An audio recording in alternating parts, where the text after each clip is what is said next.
What's up, True Crime World? You're here with Luminol on the Wall. I'm Bevy. And I'm Becky. And today's case is about a pregnant woman who goes missing on Christmas Eve. Her husband is the #1 suspect, but the controversy surrounding his guilt will leave you scratching your head for days. This is the case of Lacey and Connor Peterson. Listeners' discretion is advised.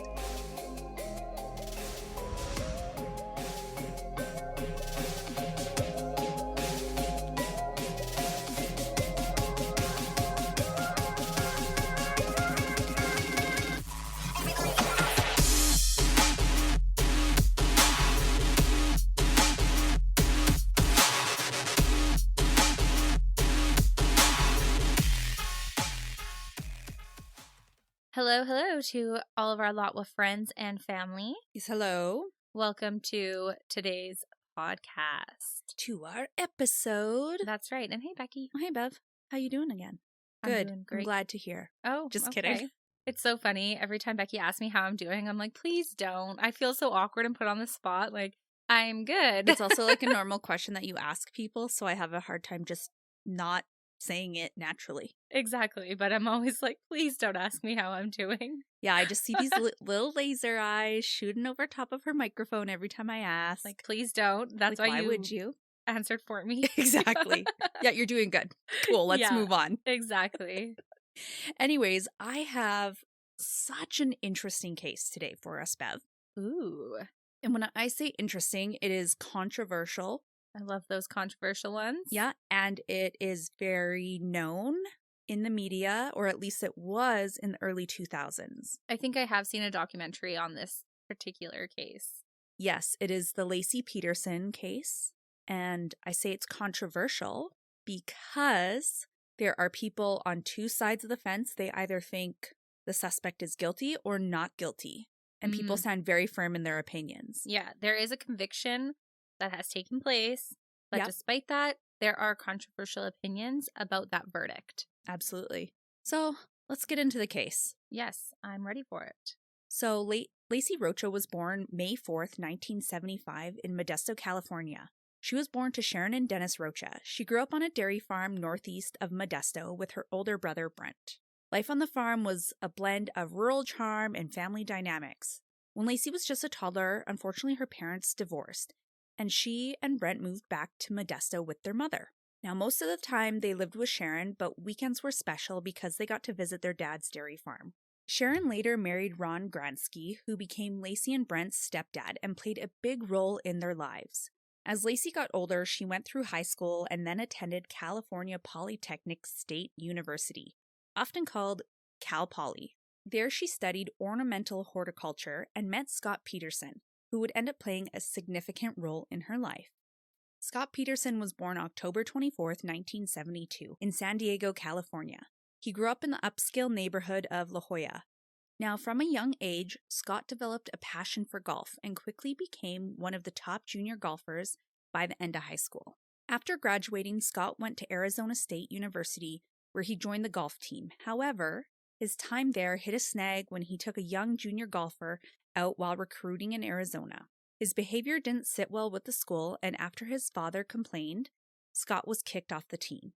Dang. They'd gone out drinking, a little bit of partying, showing what university was all about. Okay, interesting. So, the father was upset. The father was upset, which is interesting. He just snitches on his son. Okay. Exactly, right? Gets him kicked off the team. Yeah. That's nice, Dad. I know, right? Ruined Scott's Arizona golfing university career. Yeah. So then he transferred to Cuesta College and later moved on to Cal Poly, where he completed a Bachelor of Science in Agricultural Business. While Scott was attending Cal Poly, he worked at a restaurant called Pacific Cafe. One of Lacey's friends also worked there, so Lacey would often stop by to catch up with her friends over food and drinks. In mid-1994, Lacey and Scott crossed paths at Pacific Cafe. The chemistry between them was undeniable. Lacey was her usual vibrant self, always full of energy and cheer, while Scott was charming and handsome. That night, Lacey felt a spark and decided to leave her number for Scott. Ooh, I like the forwardness of that action. Yes, in the 90s, that might have been a little bold for some women. Yeah, I enjoy that. I'm that type of girl. I also gave my number to Craig Ooh. Yeah. Like, I had a thing for him, and I was like, here's my business card. It had my cell on it. I was like, ew. Hey, Craig, here's my card. Yeah. Call me. So later that evening, Lacey had gone home and told her mom that she just met the man she was going to marry. And it wasn't long before Scott called her, and the two quickly started dating and decided to move in together. By 1997, Scott was still in school, but Lacey was about to graduate. It wasn't long after that the couple tied the knot, having been together for only 2 years. In 1998, while Lacey was working as a substitute teacher, Scott graduated and landed a job with a subsidiary of a European company called Job Corps USA, where he sold fertilizer. This job meant that he had to give up his dream of becoming a professional golfer and often required him to be away from home for conferences. Despite the challenges, the hard-working newlyweds managed to buy a charming 3-bedroom, 2-bath bungalow in an upscale neighborhood in Modesto, California, near East La Loma Park. When Lacey and Scott got married, they were still quite young. Although Lacey was eager to start a family, Scott wasn't quite ready at the time. So they decided to wait a bit, and after a few years of marriage, they began trying for kids. After about 2 years of trying, in May 2002, Lacey and Scott got the exciting news they were expecting their first child. A few months into the pregnancy, they found out they were having a baby boy, whom they named Connor. He was due on February 10th, 2003. Lacey and Scott seemed happier and more in love than ever before. But behind the scenes, on November 20th, 2002, Scott met someone else. No. Yes. He had been attending a work conference, and he was introduced to a woman named Amber Frey by a friend. Amber was a blonde beauty. She was a single mom living in Fresno, California, and had recently graduated from massage school. Scott and Amber hit it off right away. They quickly developed both a physical and emotional relationship. Ugh, this is terrible. It is terrible. Little Cheaterson. Yeah, and his wife is currently pregnant. Out of all the times to cheat, the absolute worst. The absolute worst. Like, what the heck? What's wrong with you, Scott? Now, what Amber didn't know was that Scott was married and had a baby on the way. She believed she had met a wonderful single man and was hopeful for a future with him. So he's lying to both women. Great. Yeah, gotta love that. Scott, you're kind of seeming douchey, dude. Yeah, right out the gate. Sorry. Now, Scott and Amber's relationship escalated really quickly. Just 4 weeks after they had first met, on December 14th, 2002, Scott made a surprising decision. He ditched the Christmas party he was supposed to attend with Lacey and went to Amber's Christmas party in Fresno instead. Oh my gosh, that infuriates me. I know. That's rude AF. It is. He told Lacey he was traveling for work. Now, Lacey was disappointed, but went to the party solo. She obviously understood, hey, work is important. Work commitments trump a party. Exactly. Wow, that's just devastating.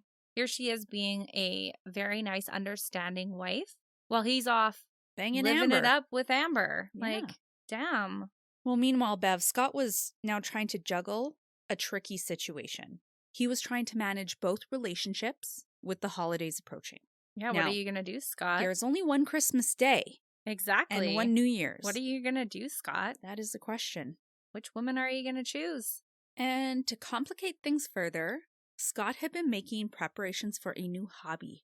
On Monday, December 9th, 2002, he bought a small fishing boat for $1,400 from a classified ad. The boat came fully equipped with a 15-horsepower motor, 2 fishing chairs, 2 rod holders, and a fish finder. That same day, Scott registered the boat with the DMV and then stored it at his work warehouse. As the holidays approached, Scott was still very excited about his newfound hobby. And on December 20th, 2002, he bought a bunch of fishing supplies from a sporting goods store. And later on, he took Lacey to see their new boat at his warehouse. Then on Christmas Eve, December 24th, 2002, Scott had originally planned to go golfing before he and Lacey headed to her family's house. He woke up around 8:30 a.m., but then he changed his mind about golfing. Instead, he wanted to enjoy his newfound hobby and decided to go fishing at the Berkeley Marina in San Francisco Bay. Welcome to Tales from the Chesterfield, the Canadian podcast about the world of true crime and haunted history. Join us, your hosts, Alicia and Kayla, every Tuesday as we explore the chilling and comedic side of Canada with no toonie left unturned. Grab your Timmies, cozy up on your Chesterfield, and let us be your passport to the captivating and the cryptic with a uniquely Canadian accent. Subscribe now everywhere you get your podcasts and don't miss a single story. Scott left home around 9:30 a.m. and went to his warehouse to get his boat. His work computer showed that he was there at about 10:30 a.m. Scott was under the impression that Lacey was going to walk the dog, get ingredients for gingerbread cookies for that evening, and pick up breakfast food supplies for Christmas morning. Now, once Scott was done fishing around 2:15 that afternoon, he called his wife and left her a voicemail to let her know he was on his way. It said, "Hey, beautiful, I just left you a message at home. It's 2:15. I'm leaving Berkeley. I won't be able to get to Vela Farms to get the basket for Papa. I was hoping you would get this message and go out there. I'll see you in a bit, sweetie. Love you. Bye." Scott returned home between 4 and 5 p.m. and noticed that Lacey's car was in the driveway. However, when he went inside, she wasn't home. The back door was unlocked and their dog Mackenzie was in the backyard. Scott found this pretty odd but assumed Lacey would be back soon. So he ate some leftover pizza, put his fishing clothes that he was wearing in the wash, and got in the shower. After getting cleaned up, Lacey still wasn't home, and Scott started to worry a bit. He went and checked with a couple of neighbors to see if they had seen her.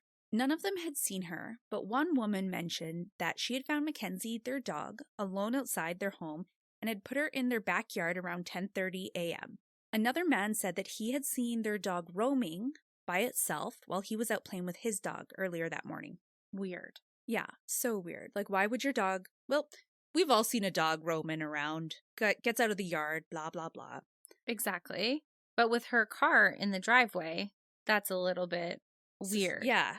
And wouldn't she be at home and maybe the dog got out, but they can't find Lacey? That's the troublesome part. And not only that, but the dog is still in the backyard where their neighbor put it. Yes. So that happened around 10:30. This is around 4 or 5. So for hours, this dog has been in the backyard. Alone. Yeah. So hearing this, Scott decides to call his in-laws to see if Lacey was there. When they confirmed that no one in her family had seen or heard from her, Lacey's mom Sharon and stepfather Ron decided to call the Modesto Police Department to report her missing. Everyone found it very odd that Scott hadn't taken the initiative to call the police himself when he first noticed something was wrong. Normally, if a spouse was missing or if there were signs of something amiss at home, one would expect a concerned partner to promptly alert the authorities rather than waiting for someone else to do so. Absolutely. I can see why that does seem a little bit suspicious, but ultimately, I mean, like, he just called her parents. He's still looking for her. He's asked neighbors where she is. So he is doing some due diligence, right? And looking for her. Yeah, so is it that odd that her parents would call? Maybe not, right? Yeah, maybe he hasn't felt that panic set in of like, oh, she's actually missing due to something terrible happening to her or something like that. He's just like, kind of weird she's not around. Yeah, and we often talk about a mother's intuition. True. Right? And, you know, to go back to our conversation before we started our podcast, how men and women just think differently. That's true. Right? For some context, everyone, because Becky's like, that conversation we had like an hour and a half ago that no one heard totally is relevant right now. We were just talking how sometimes like men and women obviously think about different things and think in different ways. Yeah. For example, Bev was at a trivia night with her husband. Yeah. And one of your girlfriends asked how often that he thought about the Roman Empire. And what was Craig's answer? Like every couple of days. And every other guy at the table was like, yeah, like once a week, once every 2 weeks. Like so common. And there's that TikTok thing. And Bev, to put it in perspective, how often do you think of the Roman Empire besides today? Honestly, pretty much never. Right? Yeah, like not. It never really crosses my mind. Me too. Like I watched a documentary and the only other times that I think of the Roman Empire is after you've watched something relevant, like watched or someone was just talking about it and be like, oh yeah, I remember that from that documentary. Mm-hmm. All hail Caesar. Yes, yes, yes. Yeah. You know? Yeah, I do know. So maybe he is thinking the alarm bells aren't going off. Nothing is all that suspicious. She must be out getting some stuff or what have you. And the mom's like, wait a second, you haven't seen her. She's supposed to be here. I normally hear from her. This, that, and the other thing. This is big. A bad situation. Yeah. Also, the one thing that I thought about is that what if Scott was also like, oh my gosh, she found out that I've been cheating on her? Has she left me with, like, doesn't want to be found by me? That's true. But He no does one have else a knows secret. that. That is true. So he might have different thought processes based on having additional information. Yes. Insider information, if you will. Exactly. So, you know. Is it that suspicious? Maybe not. Maybe not. Now, when detectives arrive at the Peterson residence, they were a bit thrown off by Scott's demeanor. He was surprisingly calm and laid back about the whole situation, showing little visible concern, especially when compared to Lacey's family, who were clearly stressed out and emotional. Despite this stark contrast in outward emotions, Lacey's family genuinely loved Scott and continued to support him through this difficult time. During the initial search, detectives discovered Lacey's purse was still in the closet, with her keys and wallet inside. It was clear to everyone that if she had left on her own, she would have taken those items with her. Yeah. Regardless if it was because she found out Scott was cheating or there was an emergency. Or if she actually went to go get food or preparations for that evening, right? That would have been with her. Yeah. Her family was certain she just wouldn't disappear. She was expecting her first baby. She was deeply in love with Scott. And given these circumstances, both detectives and the community started to fear that something terrible had happened to her. Detectives initially found Scott to be somewhat helpful, despite his oddly laid-back demeanor. But as they dug deeper and questioned him more thoroughly, his responses began to strike them as strange and incomplete, almost as if he were holding back information. Yeah, his affair. Yeah, I mean, he surely was. Well, he did provide a receipt proving that he was at the location he claimed to be on December 24th. His overall lack of detail and emotional distance raised some red flags. I can see why that would raise red flags, but going back to what you said about his affair, I think that his response could also be indicative of him hiding his affair. Not only that, but being in the affair. Like, the emotional distance could be, he is attached to two women, so this one woman that has left his life, his wife, which is devastating, and he should be really sad about that, to be honest. Mm-hmm. But he also is conflicted because he has his heart in two different places. Yeah, and also if, let's say she's just left on her own accord for whatever reason, mm-hmm. he also wants to save face a little bit. Totally. He doesn't want to admit that he's been cheating on his wife. His pregnant wife. And in case she comes back, he wants that to be kept a secret. Right. So, all of that could contribute to what the officers are seeing. Yeah, the vibe that he's given off, right? Now, the following day, when Lacey Peterson still hadn't shown up, the police organized a search party to comb through East La Loma Park and the surrounding areas. But their efforts turned up nothing. The growing uncertainty and mounting clues only added to the mounting tension and concern surrounding Lacey's disappearance. On December 26, 2002, the police obtained a search warrant for the Peterson residence. But they didn't find a whole lot that suggested a struggle had occurred at the home. They did come across a blouse of Lacey's, which was shoved into her drawer. Lacey's sister confirmed that she had seen Lacey wearing it on December 23rd, but there was no visible damage to it. The following day, detectives turned their attention to Scott's warehouse, where they discovered the newly purchased fishing boat. On the boat's trailer deck, they noticed a light powder that turned out to be cement. They found 5 suspicious circular markings where the concrete residue was missing. Additionally, they uncovered a homemade concrete anchor and a couple strands of Lacey's hair on the boat. Over the following weeks, police crews and 1,500 volunteers scoured the area in search of Lacey. Initially, there was a $25,000 reward for information about her whereabouts. This eventually increased to $500,000, which is quite huge. Like, people are desperate to find her. Yeah, of course. They're willing to spend a lot of money. Obviously, they don't have a lot of information and are really hoping that the public has something that they can hold on to begin searching for her, right? Exactly. Now, Lacey's disappearance quickly became national news, with every newspaper and news stations covering the case. Detectives also spoke to Scott and Lacey's family. Throughout the search, Scott faced heavy criticism for appearing uninterested in the search for his wife and their unborn baby Connor. Although detectives found Scott's behavior to be somewhat cooperative, they felt he wasn't providing full answers and seemed a bit deceptive. He also refused to take a polygraph test, As the scrutiny around Scott intensified, the media began to focus on him more and more. They covered every detail of his day, including where he went fishing. Keep in mind, other than being Lacey's husband, there was no proof linking him to her disappearance. Right, but the spouse is always the number one suspect. Always.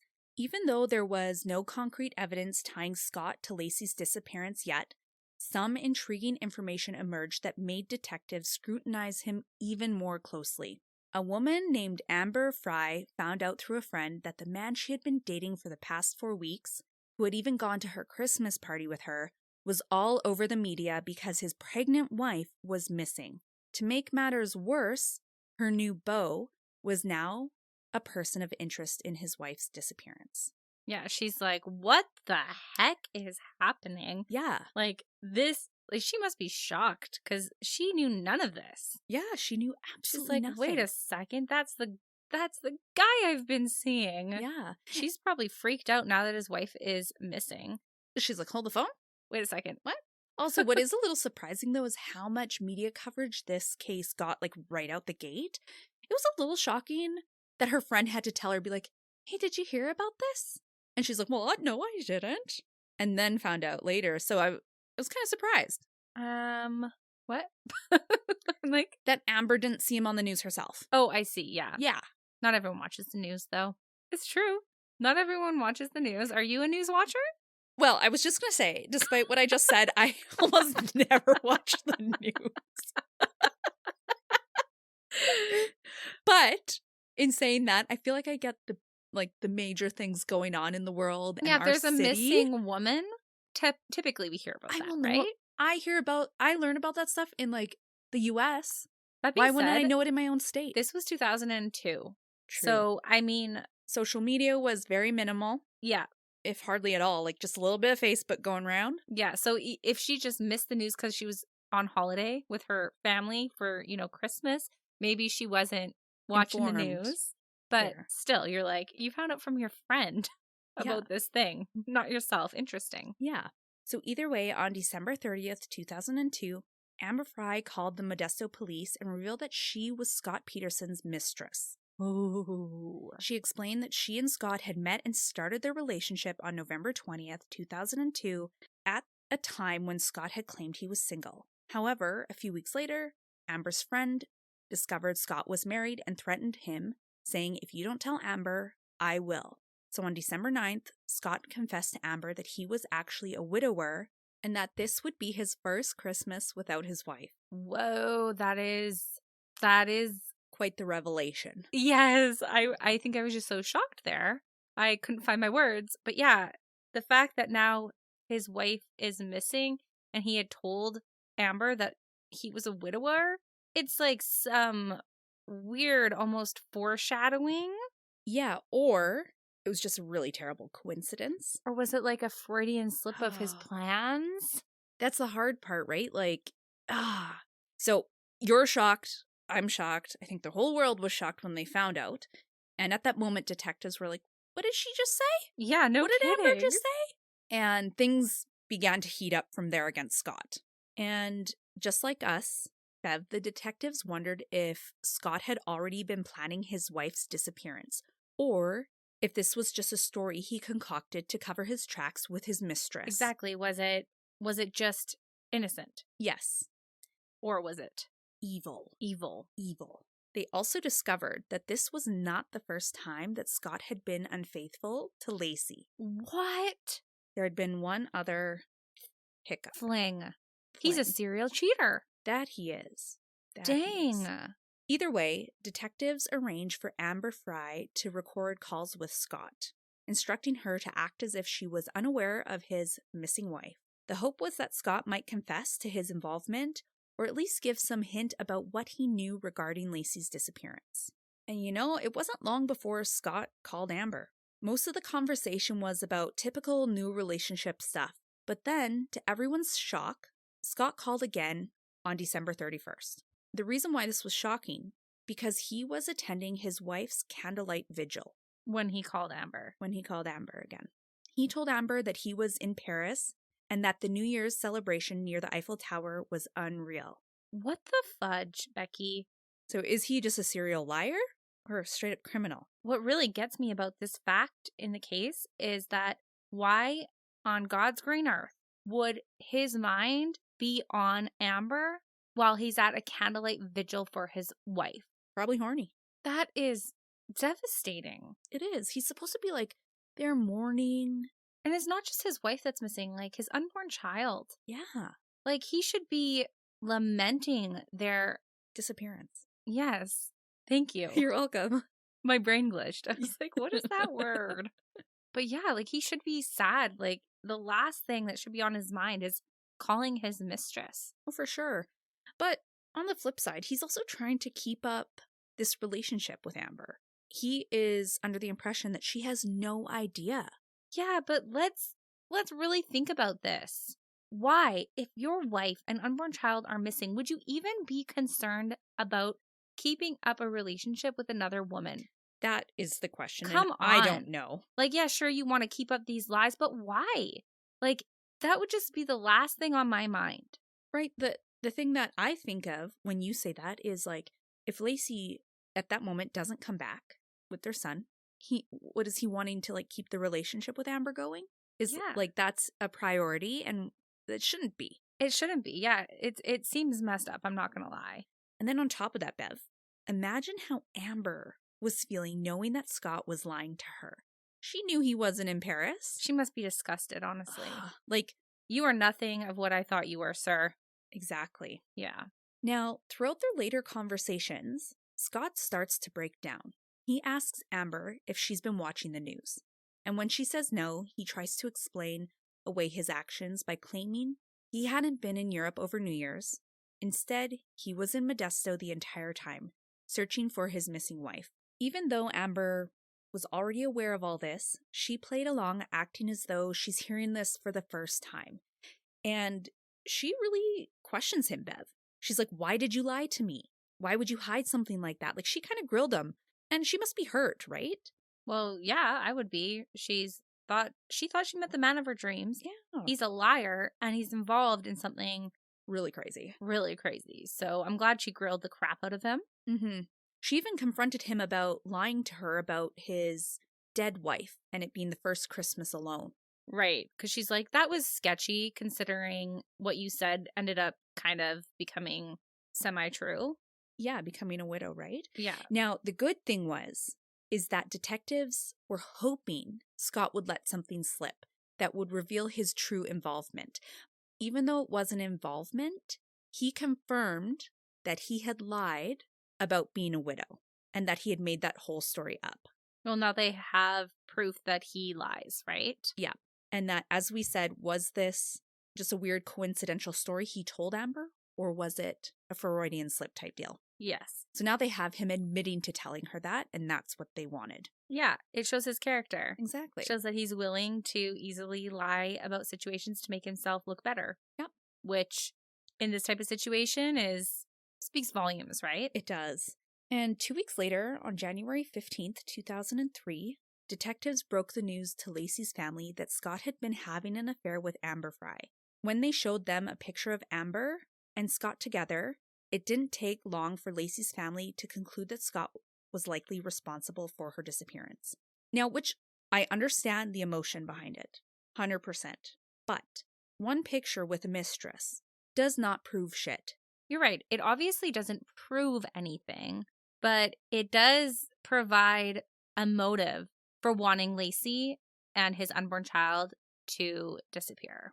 That is the truth. Either way, Lacey's family washes their hands of Scott, and they just aren't supporting him at all. In fact, on January 24th, Sharon and Ron and Lacey's brother publicly announced that they no longer support Scott Peterson. With their public shift in stance, the assumption that Scott was behind Lacey's disappearance became almost automatic. To the public. Which I have to say, Bev, although I understand how people can be really angry that Scott would have even done this to his pregnant wife, like cheat on her. Oh, yeah. I think it absolutely sucks to be painted in that light in the media when we are talking about a disappearance and possible murder. Because people paint this picture and see him as this horrible husband and that he's almost already guilty in many people's minds without having really any evidence. They don't even know what happened to Lacey, you know? No, that's true. And as soon as Lacey's family drops that support, it's like, what does the public not know? Right. Right? So they're trying to read between the lines, and it's not looking good for Scott. That's true. It's not. And to make things even worse, later that same day, Amber Frey spoke at a press conference, detailing her relationship with Scott. She insisted that she had no idea he was married and firmly stated that she had no involvement in Lacey's disappearance. Amber expressed her heartfelt prayers for Lacey and her unborn child, hoping for their safe return. So you can imagine this revelation stirred chaos and outrage among the public and media, leading to a swift and almost automatic assumption of Scott's guilt. The situation created a sharp divide. Some people believed Scott's affair was the motive behind Lacey's disappearance, while others thought he was simply trying to cover up his affair to prevent his marriage from unraveling if Lacey returned. At this point, Scott must have realized that regardless of his actual involvement, the public perception was turning against him, which it was. Now, in his hopes to set the record straight, he agreed to an interview with Diane Sawyer. Now, a lot of people know about Diane Sawyer. She asked the hard questions. And unfortunately, this interview backfired. Scott claimed that Lacey was aware of his affair with Amber and was okay with it. And he insisted he had no knowledge of or involvement in his wife's disappearance. When it became clear that the interview was not going as planned, Scott abruptly ended it. This only reinforced the belief among many that he was responsible for whatever had happened to Lacey. This is ludicrous. Like, I feel like he's the biggest liar ever. If, in fact, Lacey knew about the affair and was okay with it, he would have zero reason to lie to Amber at all. At all. No, that's not true, actually. Because if Amber Amber may knew have had about a it, conscience. she might have had a conscience. Yes. There it is. Okay. So that's probably... Anyways, I still think it's a big fat lie. I think it's a lie, too. Like, she's pregnant with your son. Yeah. You think she's just going to be like, sure, great. I'll share you. No problem, honey. No way. No way. Now, in the following weeks, people continued to find Scott's behavior puzzling and concerning. Several times he made the 95-kilometer trip from his home to Berkeley Marina to check out on the search team. What struck people as odd was that he would only stay for about 5 minutes before heading back home. And, that's a long drive for just 5 minutes, Yeah, definitely. If anyone is like me, they must be assuming that he was going to make sure that they found nothing. Like, okay, they're in the wrong spot. They're not going to find nothing. Just need to make sure. Yeah, we're good. I can sleep well tonight. Yeah, so that, I don't know, that's obviously what I'm thinking at this time, and maybe other people thought the same thing. Because it is a strange behavior. If you're really there to check on the search or to be involved, like you would be there from sunup to sundown, being present, Now, to play devil's advocate a little bit here, did he only spend 5 minutes, though, because he was being, followed and scrutinized by the media? Did he just show up to be like, I hope they find him, just watch for a couple minutes and then head home to avoid media and public frenzy around him? Or did he show up to try and bolster his opinion in the media's view, to be like, I was there? Okay, we have 3 options here. I can see why it's controversial. Yes, because it could go in either 3 of those directions, right? Yeah, like, what are his motives? What are they? What are you doing, buddy? Now, adding to all this intrigue and confusion, Bev, Scott sold Lacey's vehicle and even attempted to sell their home. Many saw this as a sign that he knew she wasn't coming back. But, a little bit in his defense, real estate agents who spoke with Scott noted that he seemed more concerned about Lacey not returning to the house due to his affair than anything else. So then, obviously, I don't think she knew. Yeah, exactly. That's what I was saying. So he was a big fat liar. Yeah. That is weird. Yeah. He is spewing some contradicting shit, Becky. Exactly. Bev, we talk a lot about pride in our own lives. It's true. Yeah. And how we should be not so prideful. Mm-hmm. Was he humble. And humble, yeah. We should be humble. We should be. Was Scott just being a little prideful and lying? You're reaching. I'm reaching. He's a contradicting mofo. Yeah, that he is.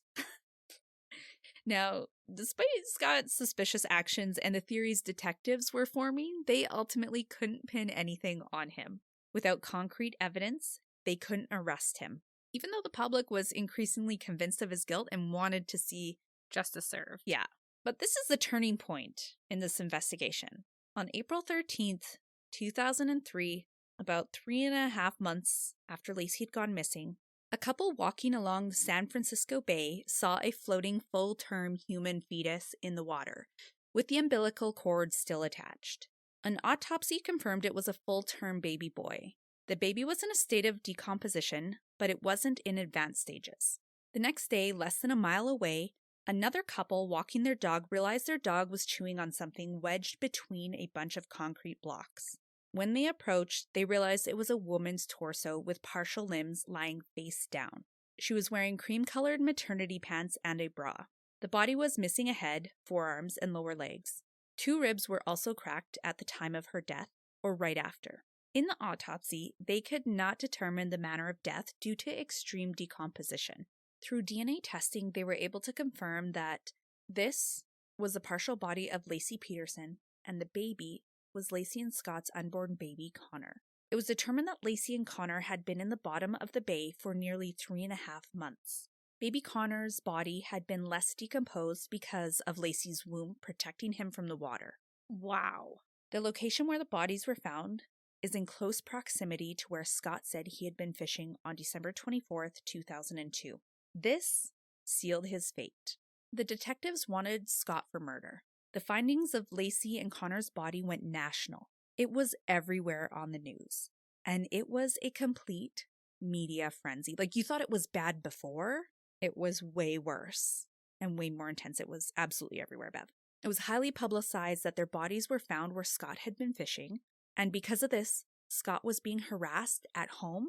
He couldn't go anywhere without people shouting horrible things at him or news reporters badgering him with questions that they wanted answers to. Scott seemed to keep his cool, but didn't converse with anyone when they approached him. I think he knew things weren't looking good, regardless of what he would say. Yeah, 100%.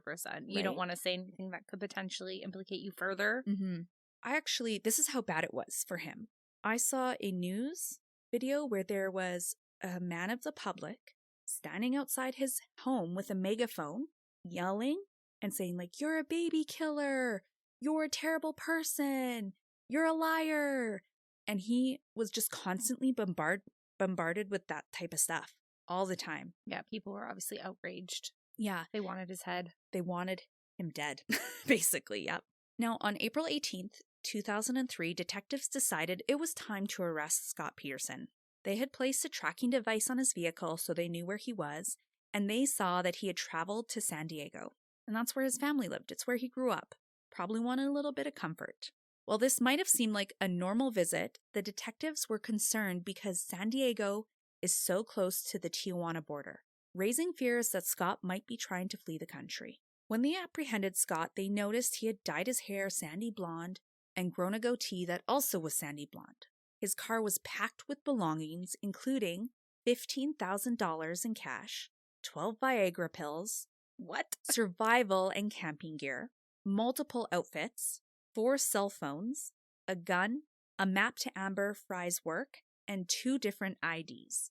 That is a lot of stuff. Yeah, some weird mix of things in there. Got some Viagra pills, a gun, kind of suspicious. Yep. It almost seems like, if I were to think of your previous statement that they were afraid he might flee, that he had his car packed full of stuff to do so. And that he changed his appearance so that he could successfully leave the country undetected. Yep. That is what it kind of seems like, right? Yeah. Now, Scott's family had explained that he had been living out of his car to avoid intense media and public scrutiny that he had faced in Modesto. That is interesting. So was he fleeing the country, or did he have just all necessary things with him to live in his car? And one, to protect himself, and then was he changing his appearance so that people couldn't recognize him, tip the media off to where he was? Yeah. Exactly. So you see, it could go either way. Yeah. Scott's family also told the police that Scott had borrowed his brother's ID to get a discount at a golf store. His brother was a San Diego resident, and they were planning on golfing together. and he couldn't have gotten that discount without a San Diego address. Despite these explanations, the detectives interpreted the evidence differently. They crafted a narrative suggesting that Scott was planning to kill Amber Frey and then flee to Tijuana to evade capture. That's a little bit of a reach, no? Killing Amber Frey? Why? The only thing I can think of is maybe because she kind of blew up his social life and made him seem really guilty. Yeah, like she kind of betrayed him, maybe. But, I mean, you kind of look at it and, like, she kind of had to save her own ass. She doesn't want to get implemented in this crime. Yeah, it seems like a little bit of a reach, that narrative, I would say. I think so, too. It honestly does kind of seem fitting that he was living out of his vehicle, had a gun for self-protection because he was being badgered, and then changed his appearance to kind of evade the public scrutiny. As we know, they were, like, standing outside of his home, harassing him. So, I mean, that also kind of fits. Well, exactly. And you think as a detective, you could see it from both perspectives. I don't know if they did and they just didn't care or what. But this was their story and they were sticking to it. Exactly. So as a result of all of this, Scott was arrested and charged with the murder of his wife, Lacey Peterson, and their unborn son, Connor Peterson. Scott knew he was in deep trouble. He hired the legendary criminal defense attorney Mark Garagos. Now, Garagos was known for representing high-profile celebrities like Michael Jackson, Roger Clinton, Chris Brown, and Scottie Pippen. Now, Scott pled not guilty to all charges and maintained his innocence. Given how poorly his Diane Sawyer interview had gone, it was probably wise that he chose not to testify during the trial. But what this allowed for was a prosecution to shape the narrative that they wanted the jury to hear. Their story was that Scott, motivated by his affair with Amber Frey, wanted to kill his wife to be with Amber. They argued that he couldn't juggle both women and didn't want a child. 2 weeks before Lacey went missing, Scott had purchased a fishing boat, which the prosecution claimed he intended to use to dispose of Lacey's body. And just days before her disappearance, Scott bought a 90-pound bag of concrete and made 5 concrete anchors in his warehouse. One was used for his boat, and the prosecution argued that the other 4 were meant to weigh Lacey down in the bay. Despite extensive sonar searches of the San Francisco Bay, no concrete weights or body parts were ever found. The equipment that was used to search the bay was powerful enough to detect a pop can. So, in theory, they should have found these concrete blocks that he had used. Yes, and limbs. The prosecution also highlighted that Scott had used the internet to look up the Berkeley Marina and check current patterns for the day before Lacey went missing. They told the jury that Lacey had last been seen by her sister at the salon on December 23rd, and that she had also spoken with her mother on the phone that evening. They speculated that Scott had strangled Lacey in their home on December 23rd or 24th. Since there was no blood or sign of a struggle at the Peterson residence, they inferred that this must have been how she was killed. Scott allegedly removed Lacey's blouse, placed it in the back of their dresser drawer, and then transported her body that was covered in a tarp into the back of his truck. The next morning, Scott moved Lacey to his warehouse and loaded her into his boat. It was at that point he headed to Berkeley Marina, where he tied the concrete anchors to her limbs and dumped her into the water, overboard. The detectives and prosecution used several pieces of evidence to build their case against Scott. The lack of a clear cause of death proves that she must have been strangled.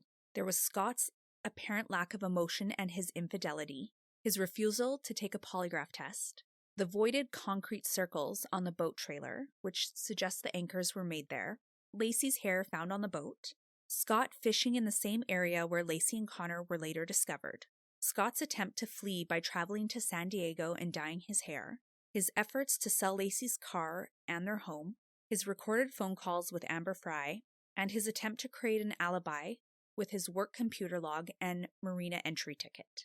Removing Lacey's blouse after strangling her to make her less identifiable, a scent dog indicating Lacey's presence at Berkeley Marina, internet searches for a sunflower umbrella, and a woman's clothing store on the morning of December 24th, which the prosecution argued were meant to create a false impression that Lacey was home and alive. Now, the defense's argument was that Scott made a poor decision with Amber, but loved his wife and was excited about their baby on the way. They claimed that Scott genuinely went fishing that morning and that Lacey was taken and harmed by someone else while she was out walking their dog Mackenzie. The defense team presented the following evidence. Scott had bought the boat in advance because he planned to go fishing. On December 20th, 2002, he purchased a bunch of tackle and lures to go fishing with. An IT specialist testified that Scott had researched Berkeley Marina specifically for sturgeon fishing, not for current patterns.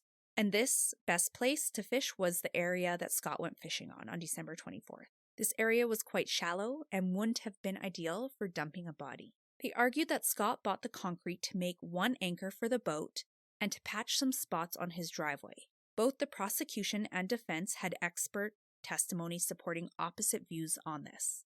The prosecution's expert said that the concrete on the boat anchor and the driveway did not match because there was large debris found in the new driveway concrete. The defense expert countered that the concrete did match. They claimed the large fragments were consistent with the old driveway concrete that had just been poured over. Scott had bought and registered the boat with the DMV, showing he wasn't trying to hide it. Lacey had seen the boat when Scott bought it, and there was a witness who saw her there at the warehouse weeks before the murder. So the hair of Lacey's that they found on the boat could have been due to her being there weeks before the murder even happened. Well, exactly. The defense also said that the dogs that Detective Lacey sent at Berkeley Marina had a 60% failure rate in similar circumstances, which 40 is never a passing grade, Bev. 40% never passing. That is very true. Yeah. And isn't that the area that her body was found in? Yes. So her scent would have been there regardless and could potentially have no relation to Scott being the one who brought her body there. Absolutely. And I think that on top of the dog's inaccuracy should percentage provide reasonable doubt, right? Exactly. Like if the defense's theory that someone else grabbed Lacey and killed her and brought her to the bay, her scent would be there regardless if Scott was. Exactly. Right? Yep.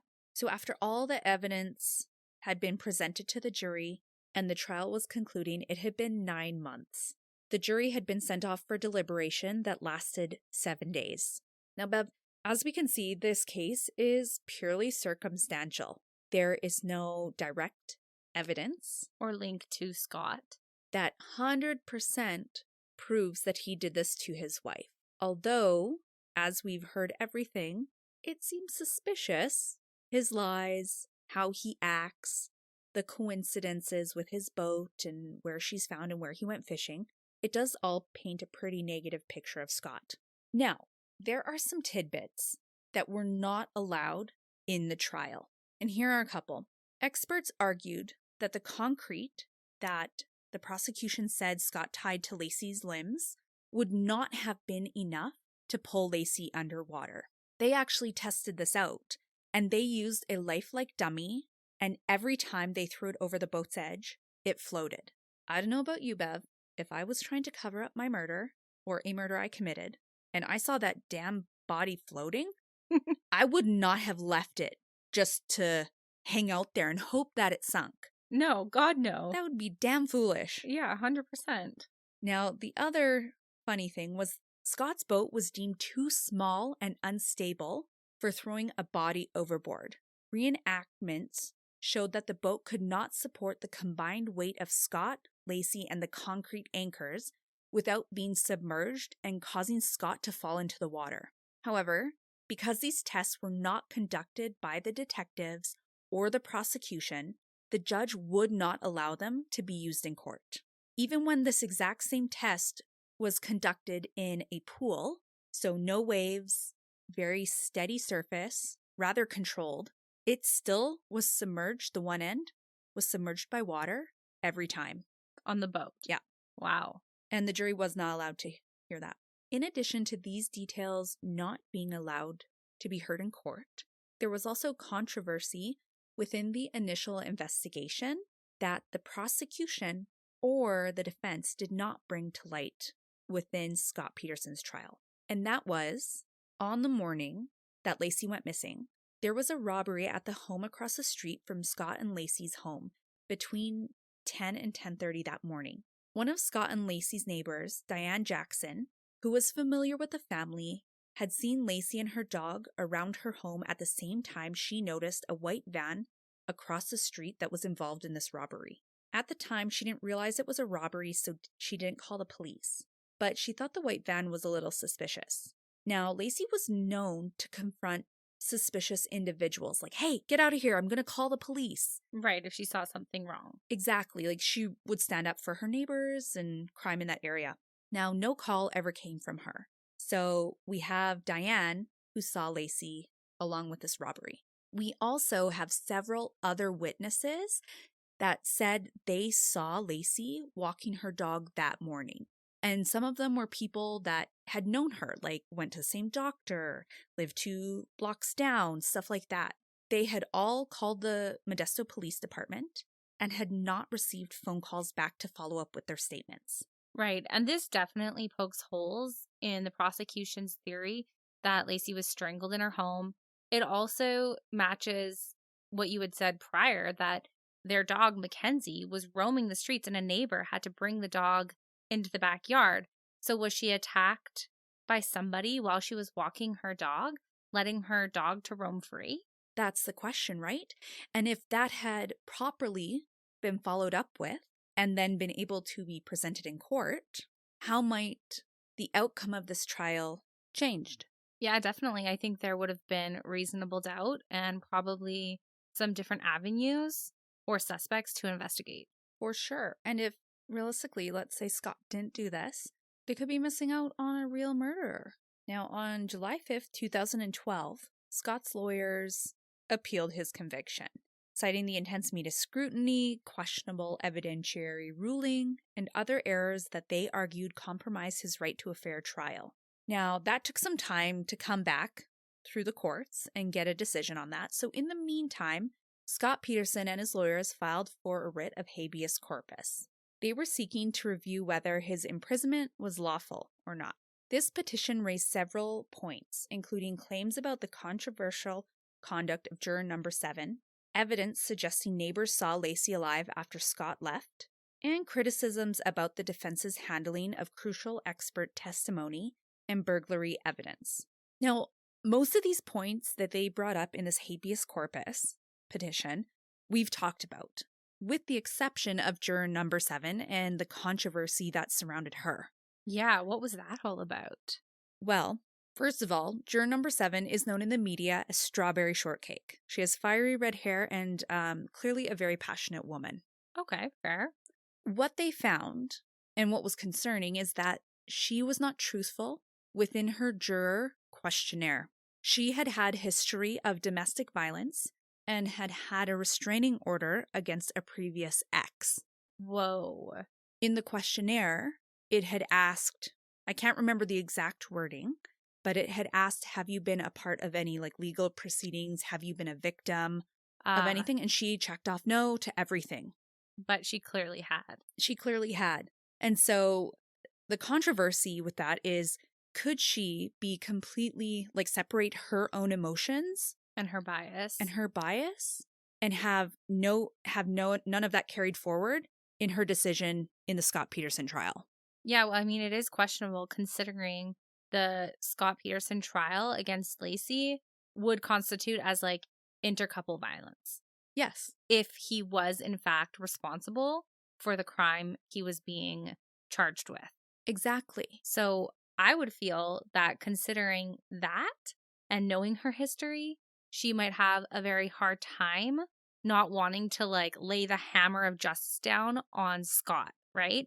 She might just be like, you're guilty, and refuse to see any extra evidence that could point to reasonable doubt.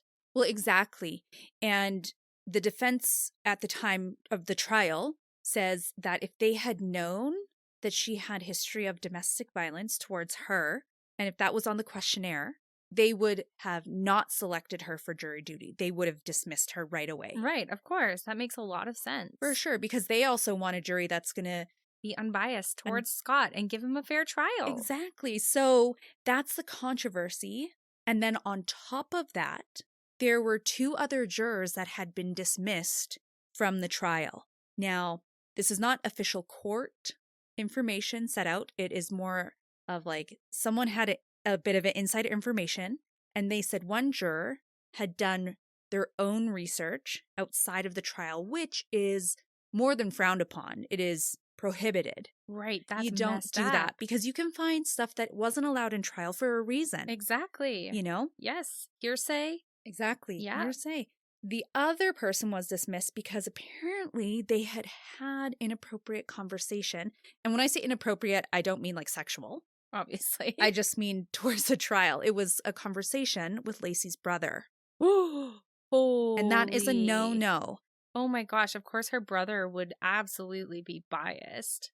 For sure. Like, damn, we already know that his family, or not his family, I guess his family and Lacey's family disowned Scott. They were like, F this guy, went out and proclaimed his guilt, right? Yes. So that would absolutely sway them. Plus, you add a layer of like emotional damage. No, I'm just kidding. Well, a little bit, but like their emotion could reflect on their decision, on the juror's decision, right? Exactly. And then you take those two jurors with different information than the rest of the jurors have. Yeah. And how could they taint the rest of the jury? Right, exactly. And how long were they allowed in the trial? Like, before they were dismissed, how long were they there? Do you know? That's a good question. I think one made it through the whole trial. Whoa. And I can't imagine the judge at that point was like, holy shit, we have been going on for 9 goddamn months. No kidding. I do not want to throw out all this effort because this whole trial cost the city well over $1 million. Oh my God. You know? So it was an expensive, long-ass trial that no one really wants to sit through again and see those horrible photos. Yeah. It would be hard for the family. Like, and the families. That would be so hard for the families involved. Exactly. So you can see how there's controversy with that because it's like, did the judge do right by Scott and Lacey's family ultimately? The victims and the guilty. Was it fair for both? Obviously, the death was not fair. Let's just set that aside. We know it's not fair. But the trial, was it conducted fairly for both parties? Right. Which everyone has a right to. So it's like, holy crap. Mm-hmm. But despite all of these arguments, habeas corpus was denied for Scott Peterson. Wow. Yeah. That one doesn't really make sense to me, Becky. It is interesting. And a part of me wonders if there is something that us as the public, like, either did not get to hear and, like, are we missing a piece of the puzzle? Or is there some sketchy shit going on? Yeah, were they just at the court system? Wrong? Yeah. I don't know. Or do they just not want to go through another trial that could potentially go for 9 months? Or longer if there's even more information? Yeah. I don't know. But typically with that kind of stuff, I feel like that is when petitions are accepted and granted and new trials are handed out. But not in this case. Not today. How did I know you were going to say that? I have no idea. I said it internally in my brain and you said it out loud and I was like, oh, there it is. There it is. Look at us. Same wavelength. Well, Bev, on top of the habeas corpus petition being denied, eventually the appeal that they had filed in 2012 was revisited in 2020, and the California Supreme Court decided to remove Scott Peterson from death row. However, they upheld his conviction for the murders of Lacey and Connor. He was resentenced to life in prison without the possibility of parole. The court did agree that the trial judge had improperly dismissed jurors who opposed capital punishment without exploring whether they could set aside their views, but they ultimately decided that he did have a fair trial. Hence why he's still in prison for the rest of his life. Exactly. And found guilty. Yeah. In a significant development, in March 2024, the LA Innocence Project secured a hearing to present new evidence supporting Scott Peterson's claim of innocence. They argued that crucial evidence had been withheld and that prosecutors had delayed the discovery of potential exculpatory material.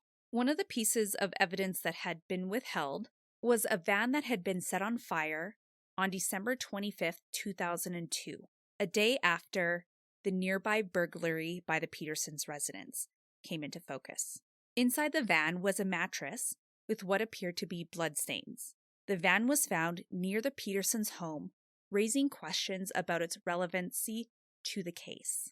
The LA Innocence Project pointed out that the evidence suggested the mattress was not present before Lacey Peterson's murder, which means that this van was stolen and the person who owned it said there was no mattress in there.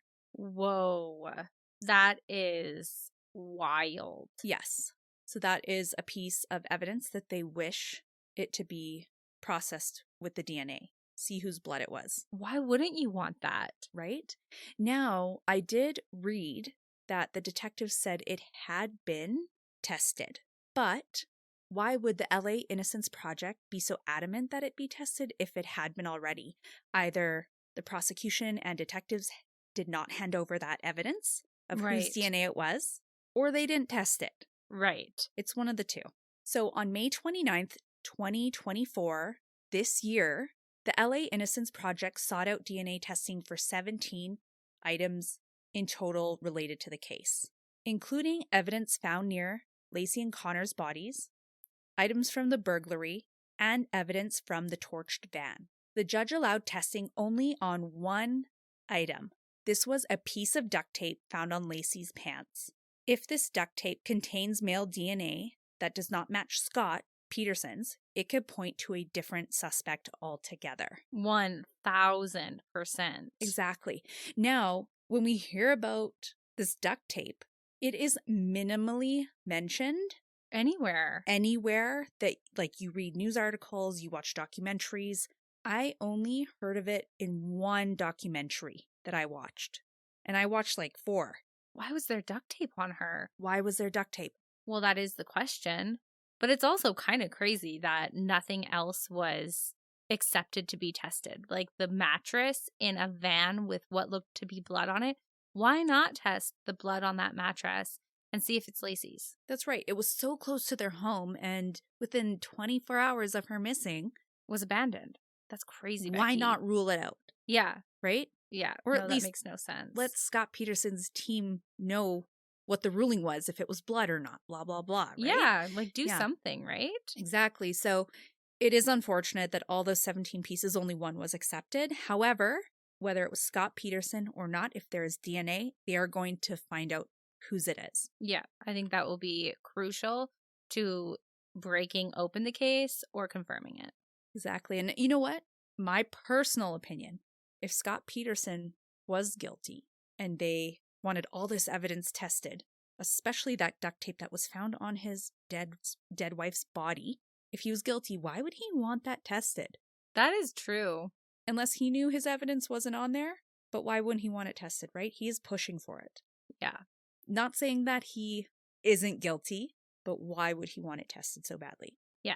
Now, through the years, Scott Peterson has consistently maintained his innocence, asserting that someone else was responsible for Lacey's death. As the case continues to unfold, the quest for justice and truth remains ongoing. With new evidence being explored, the questions still linger. The story of Scott Peterson, Lacey and Connor is far from over. The legal and public debates surrounding this high-profile case just highlight the complexities of the justice system and the enduring search for clarity and fairness. Now, we look forward to hearing what the outcome of this DNA test is going to be, so we are absolutely going to keep you posted. After hearing all the evidence, you're probably wondering just as much as we are, did he really do it? Did he get a fair trial? And what really happened to Lacey and Connor? Yeah, I'm a little bit more confused now that all the details of the case have been told. And I just believe in people having a fair trial. And this one just seems like there was a lot that was missing. I agree. And to be clear, we're not saying that we think he's innocent. Exactly. At Definitely all. not. I think there's still a high chance that he probably still killed his wife. Yeah, absolutely there is. But the one thing I feel pretty strongly about is that he didn't get the fairest trial, just like you said, Bev. Yeah. It was not 100% fair, and I hope that in the future they will have DNA clarity and that there will be fairness all around. Anyways, that's the case of Lacey and Connor Peterson. Thanks for listening, Bev. Thanks for sharing.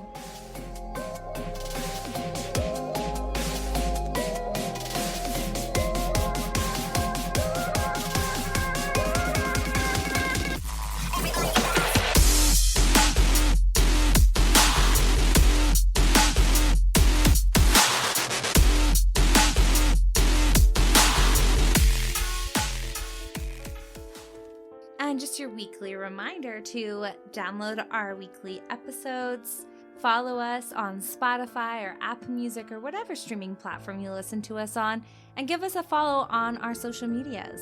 You can find us at Luminol on the Wall. Can't wait till next week.